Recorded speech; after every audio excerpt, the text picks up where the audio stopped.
What's up, YouTube? So I got a 15 Transit here the other day. I told you we put an aftermarket blower motor in, and the guys tightened it up, not realizing that the aftermarket part didn't fit right, but it bolted in here, but then it bound the motor and burned up the new motor. So then we got a second motor, and also we replaced the resistor. We got a second motor, we put it in, the guys didn't check to make sure the clearances were proper, and he comes in and tells me, oh, it's burning up. This is what you have. This is what you deal with guys that have no experience. On top of the comebacks, it's just insane. Even when I was leaving, and I worked for Midas for 10 years, and I busted my ass. I came in an hour early. I stayed late. Was promoted to manager within 3 years, and I stayed 10 years with them. Was one of their most successful managers. Let me just finish this story. And then when the company Cosmic sold out to franchisees, I really wanted the store, but I didn't have any money to buy them.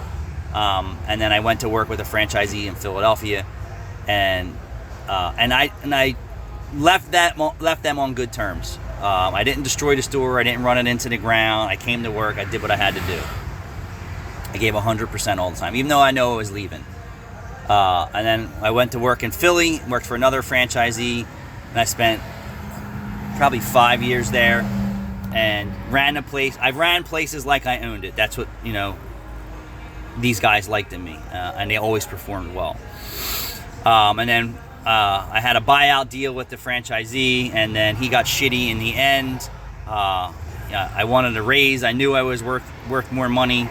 And then another Meineke owner, said, hey, dude, what are you making? I like the way that you do things and handle yourself. And I didn't treat him any special. I ran that business just like I would run my own business. And he offered me double my salary and bonus to come to him. And I still worked my ass off for the previous owner, even though he wouldn't give me double the raise and bonus. And then he also dicked me out of my buyout program money, which I was working off, paying for the store, $30,000. Yeah, so that was a real big fuck you. And I still busted my ass when I got up to the day I left. And then I went down the street and then made Meineke Frankfurt, number one in the country while I was there the whole entire time, which I'm sure took business from him. Well, that's what you get for being a jerk off. But my goal, my thing here is two things.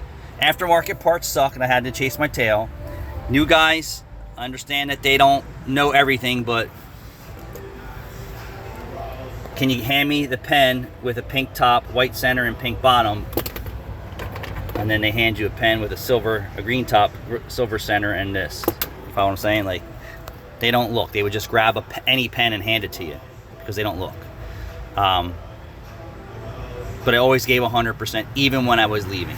Even when they told me to climb up on the ladder and take the fluorescent bulbs, wipe the bottoms, rotate them, and wipe them again. That was a power move from one owner. But I still did it. I didn't like it. I still did it. Because I felt that was, he's the owner, and when he asks you to do something, you do it. Was it unsafe? Yes. But was it out of my wheelhouse? No. But I got a guy in the shop that just don't give a fuck that he's leaving, and he's just sloppy, and causing me headaches. And as soon as I have somebody here to replace him, I hope that happens before they leave. But you should always give 100%. You should always leave on good terms. Unless the guy's not paying you and he's not treating you well. All these guys get treated really well here, really well. What dealerships are letting their mechanics come in and build race cars and hot rods and work on their friends and family cars and all that stuff? Nobody. This is $1 million perk when you work here, to work in this shop and have access to it after hours. So anyway, back to what I was saying. Always give 110%. I've always come at least an hour early when I worked for somebody. I always stayed late. I always came in on my day off because I was salary plus commission, because I didn't like the assistant manager's way, and that would cost me money on my day off because I got paid on the end of the week in sales. Here, that's not the same.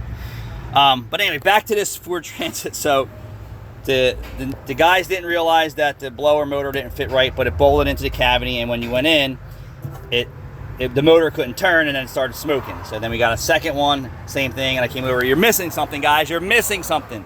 I make them pull the motor out. I look and said, the wheel's wrong. Look, the wheel's wrong. I'm like, oh, but we didn't know. Well, it's your job to you want to be in this business, you need to know. You need to like check.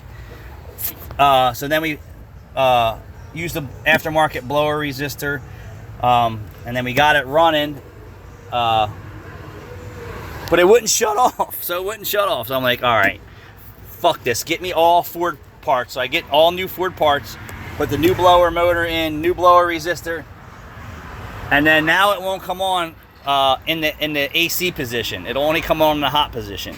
But the aftermarket AC, aftermarket blower resistor made it come on. So this made me chase my tail, and I can't stand aftermarket parts. I cannot stand it. And they make these parts, and this probably fits another vehicle that the pins are different, and that's probably why the aftermarket one made the blower motor come on. But then once you put the OEM one in there, the blower will only come on in cold position and not hot. Unfucking believable. Have a nice day. It's Saturday morning. I still got a smile on. I got greeted by a comeback for one of my installers this morning too, and I'm still smiling.